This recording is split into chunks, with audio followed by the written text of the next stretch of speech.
প্রিয় ভিউয়ার্স, আজকে তোমাদের কাছে একটা নতুন বিষয় নিয়ে হাজির হয়েছি।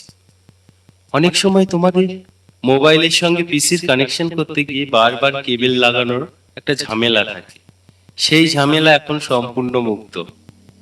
এখানে ছোট্ট একটা অ্যাপ তোমার মোবাইলে ডাউনলোড করে নিতে হবে। আমি চলে যাচ্ছি গুগল প্লে স্টোরে।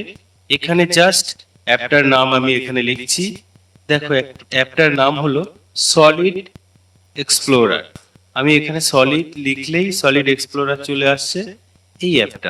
এই অ্যাপটা তোমরা দেখতে পাচ্ছ। এই অ্যাপটাকে ওপেন করলে, যেহেতু আমার ওপেন অপশন আসছে, কেন আমার এটা ইনস্টল আছে। এবারে চলে যাও ভিউয়ার্স, একদম বাম দিকে 3 লাইনের একটা অপশন রয়েছে যেখানে মাই ফাইলস লেখা আছে।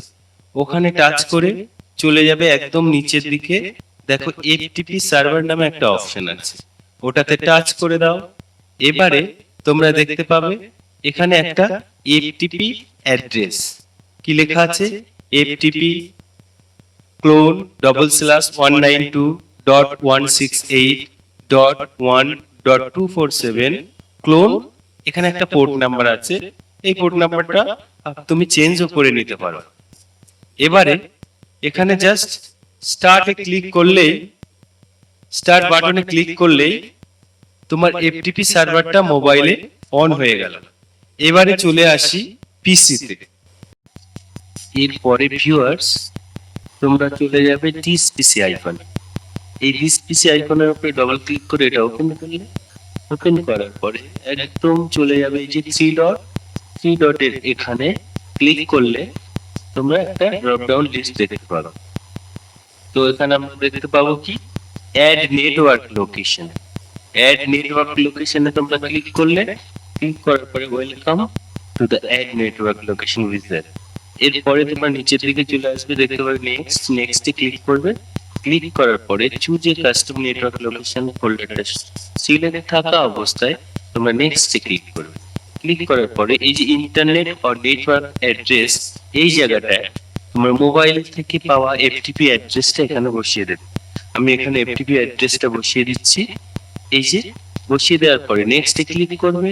ক্লিক করার পরে এটা টিক চিহ্ন অটোমেটিক লাগানো থাকবে। এরপরে তোমরা চলে যাবে নেক্সটে গিয়ে তোমরা দেখতে পাবে তোমাদের একটা লোকেশনের নাম এখানে অটোমেটিক্যালি চলে আসছে। তোমরা এটা চেঞ্জ করতে পারো। তোমরা চাইলে এখানে লিখতে পারো মাই মোবাইল।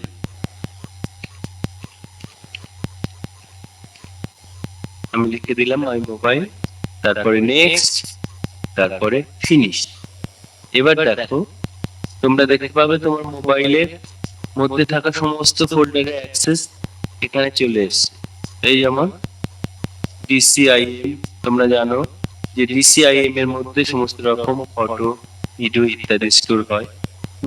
এর মধ্যে ক্যামেরা, এর মধ্যে সমস্ত কিছু ফটো বা ভিডিও গুলো তোমরা ক্যাপচার করো, সেগুলো এখানে স্টোর হয়।